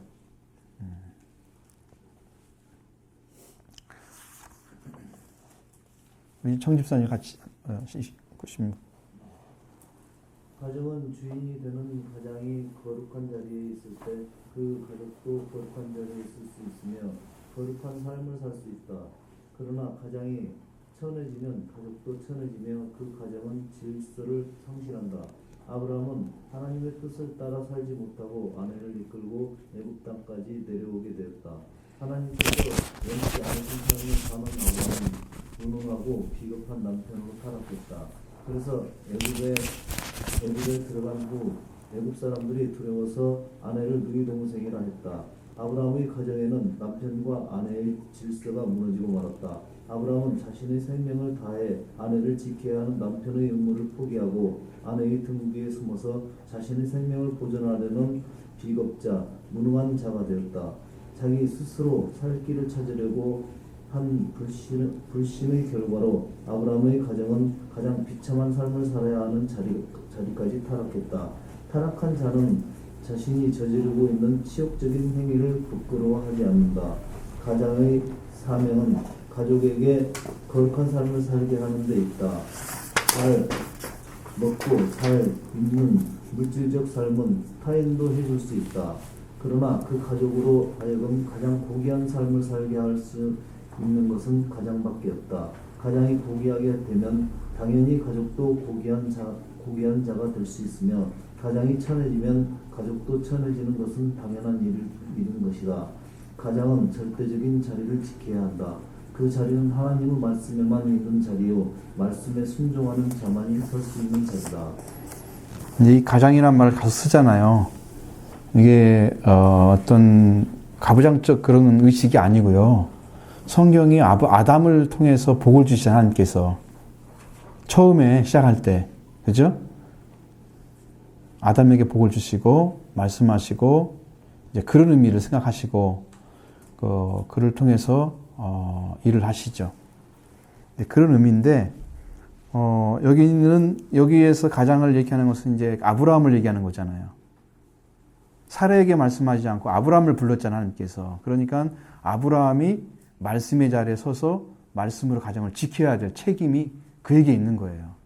그럼 이 사람이 제대로 서주면 가정이 질서가 잡히는 거고 이 사람이 그 가정의 질서를 파괴하면 가족 질서가 파괴되는 거예요. 자기 자리를 못 지키면 그게 멸망받는 거예요. 그러니까 여기도 위험한 거예요, 지금. 하나님이 개입하지 않으면 이 가정도 파괴될 수 있는 지금 가능성을 가지고 있는 거예요, 현대 형편으로는.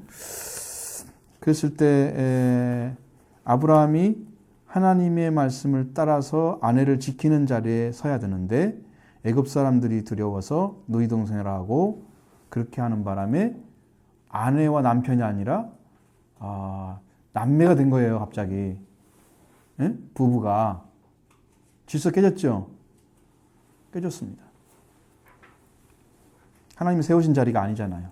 남편은 남편의 자리가 있고 의무가 있는 거고 아내는 아내 자리가 있고 아내가 할 일이 있는 거예요. 아내가 남편을 대신할 수 없습니다. 남편이 아내를 대신할 수도 없고. 그죠? 그 고유하는 일이 있잖아요. 고유하게. 근데 그것을 이제 깨트려 버리는 거죠. 자기 살 길을 살려고 그렇게 아내를 버린 거죠. 그러니까 아브라함의 가정이 이제 비참하게 떨어지는 거예요. 영적으로. 그래서 하나님의 백성으로 살려고 하면 그 자리를 반드시 지켜야 돼요. 세워진 자리를. 아담에게 하나님께서 뭐라고 말씀하세요? 아담이 맨 처음에 책임을 물을 때 타락하는 방식은 아내가 있잖아요. 아내가. 에덴 동산에 있을 때도. 그렇죠? 아내에 의해서 타락이 왔죠. 아담은 동조하는 자들 그 옆에서. 그죠? 그러니까 아담이 한 일은 동조하는 자예요. 근데 그것도 큰 죄악이에요. 그런데 처음에 물을 때 누구한테 물어요? 아담한테 묻잖아요. 하나님께서. 하와한테 묻는 게 아니고 아담한테 묻는 거예요. 왜? 그가 말씀을 받은 자이기 때문에. 그가 책임을 져야 되는 거예요. 그러면서 아담한테 그러잖아요. 네가 어디 있느냐? 하나님께서 말씀하시잖아요.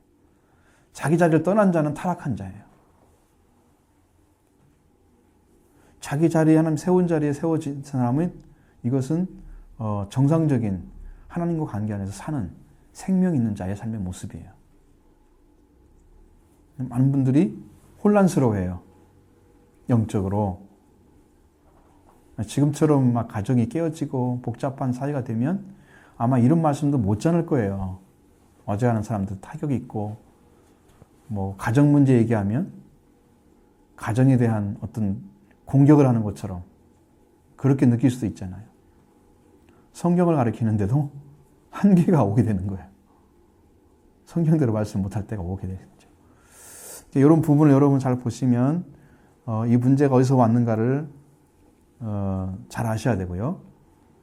지금 사례가 제안을 하는 게 아니고 지금 아브라함이 제안을 하잖아요. 그러니까 아브라함의 마음에서 엄청난 지금 흔들림이 있다는 걸 알 수 있죠. 그렇기 때문에 이런 것들은, 이런 자리는 자기 자리를 서지 못한. 그러니까 지금 아브라함이 아직 믿음도 없는데 뭐 자리를 찾는 거 쉽겠어요? 그렇지 않잖아요. 환경에서 지배받는데 자기 목숨도 지금 위태로운 자리에 떨어지고 있는 그런 믿음의 연약한 모습을 보여주고 있는 거예요. 우리들도 그런 모습 보일 수 있겠죠. 그러니까 여러분은 아내를 그렇게 생각하지 마십시오. 고귀한 자리에서 바라보시고 그 생명을 천하게 안 되도록, 다른 사람이 볼 때도 천하게 되지 않도록 만드는 거, 자연스럽게 정말 아내의 자리를 찾아주고 하나님 안에 산자의 모습을 여러분 보여주셔야 됩니다. 아내 무시하지 마시고. 타격잡기 받게 생겼으면 이렇게 딱 뒤집어 놓고, 그렇지 않을 때는 아내라 그러고, 이것은 옳지 않습니다. 옳지 않은 거예요. 자리를 차지할 이유를 아시겠죠? 그렇게 되는 것입니다. 마지막에요. 이제 97과에서 14절부터 16절 한 절이 하나 더 남아있는데 여기까지만 하시죠. 좀 우리는 다 할 수가 없을 것 같아요. 14절로 16절 보겠습니다. 아브라함이 애굽에 이르렀을 때에 애굽 사람들이 그 여인이 심히 아리따움을 보았고 바로의 고관들도 그를 보고 바로 앞에서 칭찬하므로 그 여인을 바로의 궁으로 이끌어 들인지라. 이에 바로가 그로 말미암아 아브라함을 후대하므로 아브라함이 양과 소와 노비와 암수 나귀와 낙타를 얻었더라. 아멘. 자, 여기에서 나타나는 말씀은 드디어 이제 그 약속을 하고 내려가죠. 사라와 약속을 하고 아브라함 애굽에 내려가서 애굽 사람들이 봤는데 무엇이 먼저 보이는 거예요? 처음 보는 사람인데 아내가 굉장히 아리따웠더라. 이렇게 심히, 그것도 심히 미인이었어. 심히 아주 굉장히 아름다운 분이었어. 다른 사람들도 보고 감탄을 하고 있어요. 바로의 고관들도 그걸 가지고 칭찬하고, 그래서 바로한테 잘 보이려고 그 여자를 데리고 오는데 아브라함은 어때요? 그렇게 약속했기 때문에 뭐 자기 누이처럼 하고 그냥 놔뒀겠죠, 아내를. 이런 거예요. 이렇게 되는 거예요.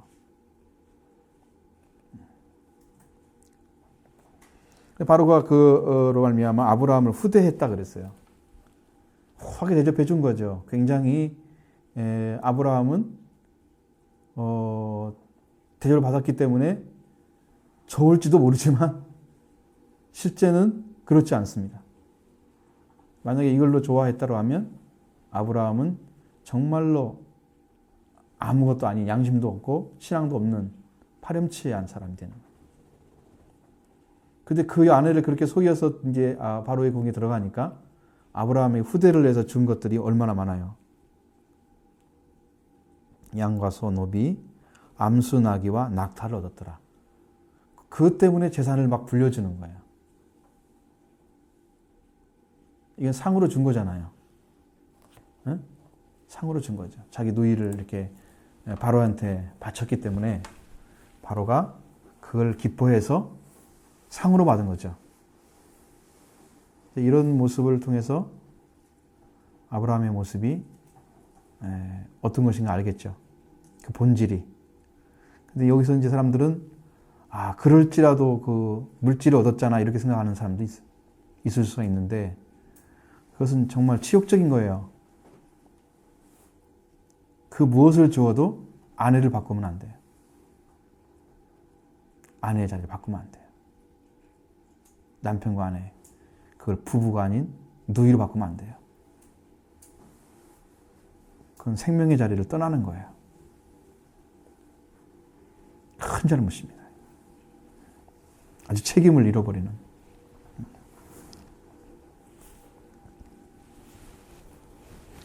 이런 모습은 참 안타까운 모습인데 성경에서 이걸 보여주는 이유는 우리들도 그런 자리에 떨어질 수가 있기 때문에요. 영적으로.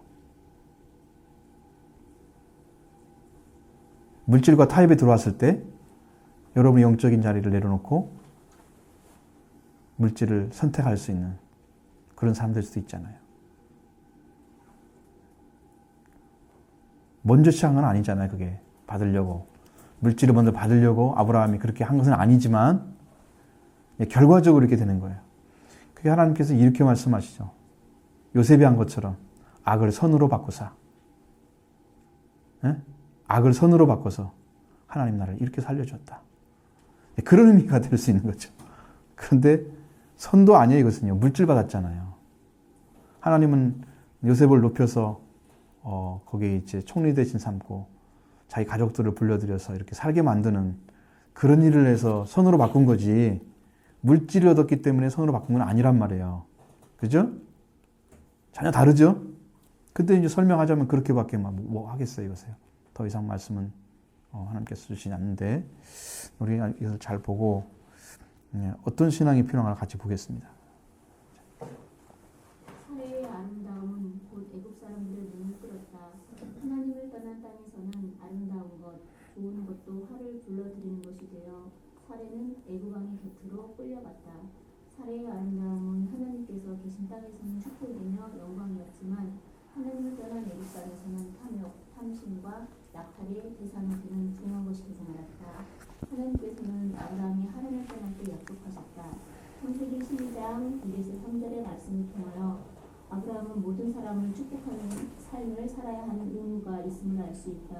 축복의 근원이 되어서 모든 이가 하나님으로부터 축복받을 수 있도록 복된 삶을 살아야 했던 것이다. 반대로 저주받을 수밖에 없는 삶을 살 때 모든 이는 당연히 사람들이 그를 저주할 것이며 그것은 자신을 비롯한 모든 이가 하나님께로부터 저주받게 하는 삶인 것이다. 아브라함은 하나님을 떠나 축복받을 수 없는 행위를 했다. 아브라함이 행한 일은 누구도 축복할 수 없는 일이요 따라서 자신을 비롯한 모든 일을 불행하게 하는 행위였다. 예, 그렇죠. 자, 이거 뭐 사례가 아름답다고 하는 것은 뭐 어떻게 태어난 것인데 이거 뭐 아름답지 않게 할 수 있는 건 아니잖아요. 뭐 자기 얼굴에서 상처를 내겠어요, 어떻겠어요? 그러지 않잖아요. 그것은 원하는 모습이 아니고.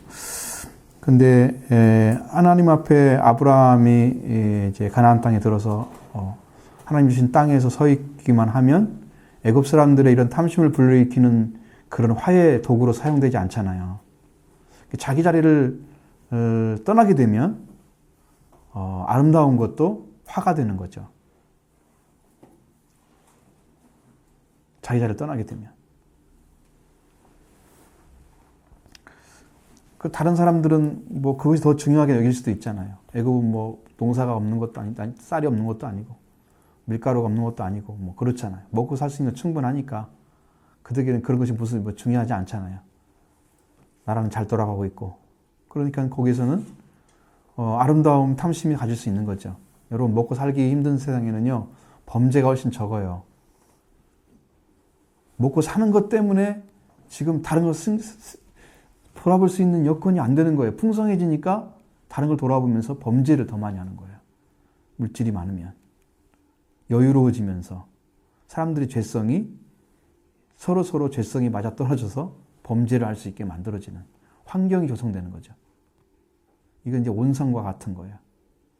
누룩이 온덩이에 퍼지느니라 그 온덩이가 만들어지는 거예요. 사회적 그런 부분에서 죄가 더 많이 태어나잖아요. 이렇게 부가 있으면 그래요. 성경에서는 가난한 자에게 복음을 전파된다고 항상 말씀하고 있습니다. 항상 뭔가 필요해서 도움이 없이는 살 수가 없는 사람이 가난한 자인데 그런 가난한 자만 복음이 들어가요. 그래서 올바른 삶을 구하고 찾아서 구원에 이르는 그 축복이 있는 거예요. 풍성하면 안 돼요. 그건 은혜의 축복이 아닌 것입니다. 근데 이제 여기서 보니까 하나님께서 주신 말씀이 복이 되라고 말씀하셨잖아요. 그리고 너를 축복하는 자에 축복하고 저주는 저주한다. 그러니까 아브라함은 거기서 할 일이 뭐였을까요?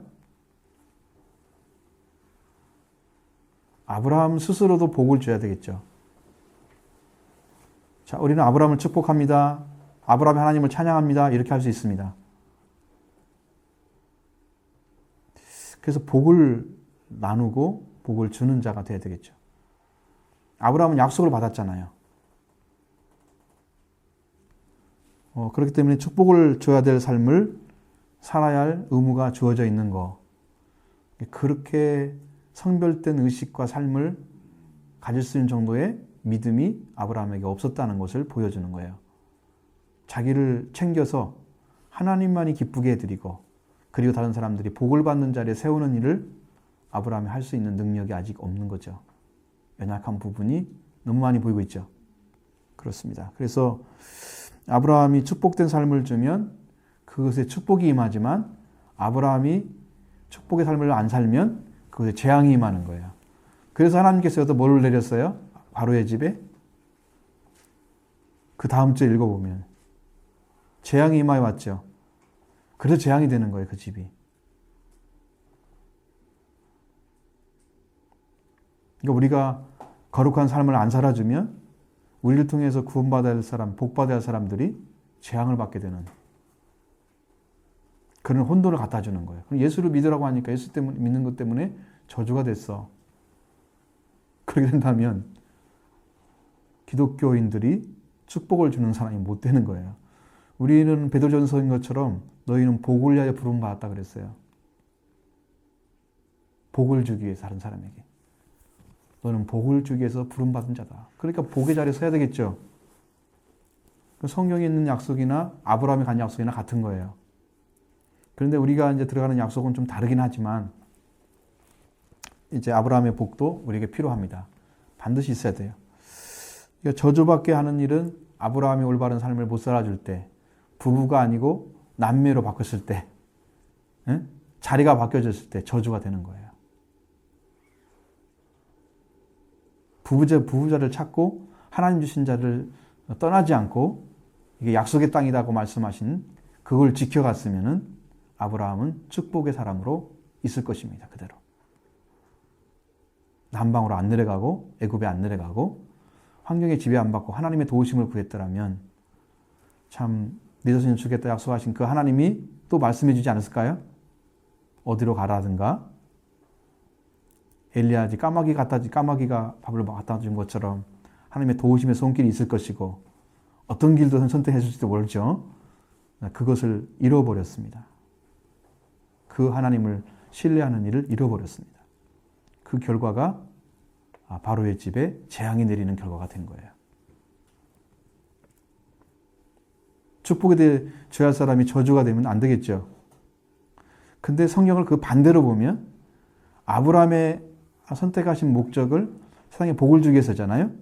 근데 복을 주는 일을 하고자 하는 그 길을 아브라함이 못 걸어가고 있는데 하나님은 그 바로의 집에 네가 아브라함의 삶을 방해한 것처럼 마치 재앙을 내려주는 거예요.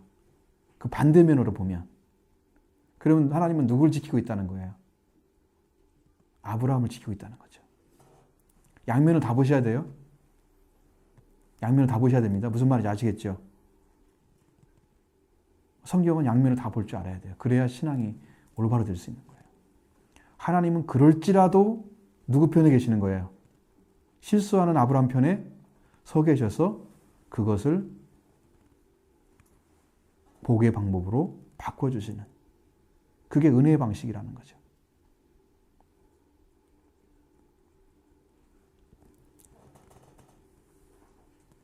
이해가 되시죠? 이게 이제 두 가지 방식인데 우리의 신앙은 어느 쪽에 서 있는 게 더 옳을 것 같아요, 여러분 생각에는? 뻔하죠. 첫 번째 자리에 서야 되겠죠. 첫 번째 말씀드린. 근데 이제 두 번째 자리에 실수하게 연약한 자리 있을지라도 나에게 약속을 주신 그 하나님은 나를 버리지 않으십니다. 나를 버리지 않으십니다. 그 약속받은 사람이 그래서 축복인 거예요. 버림받지 않자게. 하나님의 복을 버리고 끝까지 떠나버리면 그건 버리죠. 가인이 그랬잖아요. 하나님께서 그 표를 주셨잖아요. 만나서 죽이냐 너의 벌을 7배나 주겠다. 그랬잖아요. 그래도 그 약속을 받았어도 가인은 떠났죠. 떠났습니다. 그 사람들에게 얻어맞는 거, 두 사람은 두려워하면서 하나님을 두려워하지 않는 그것 때문에 그 은혜의 약속도 그에게는 축복으로 돌아오지 못했습니다. 복이 못됐다는 거죠. 약속을 받았어도. 그러면 안 되겠죠. 절대로 안 되겠죠. 그렇게 되면. 네, 여러분 그런 거 기억하시고 여기 이 책에 써 있는 것은 제가 말씀드린 첫 번째만 써 있잖아요. 그렇죠?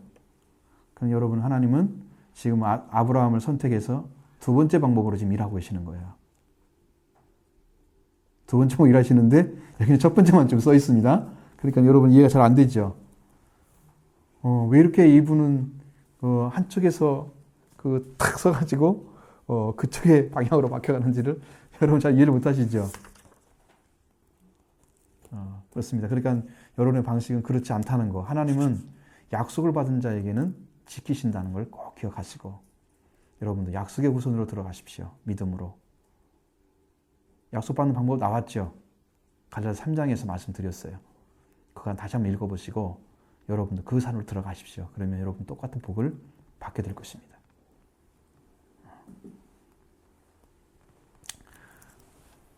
유튜브에 들어가서 찾아보면 갈라디아 설교에 나와요. 3장을 들어보시면 거기에 충분히 알 수 있도록 말씀드렸으니까요. 우리 집사님들 이제 들어보십시오. 한번 가서. 유튜브에 가서. 언제 한 거죠, 그게? 그럼 12월 21일. 2014년 12월 21일자였나요? 그렇죠. 21일자하고 14일자.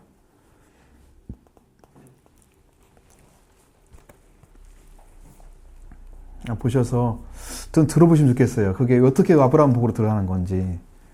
길을 찾아서 들어가야 우리가 이제 축복을 받을 수 있기 때문에. 혹시 질문 있으시면 같이 질문 나누시고.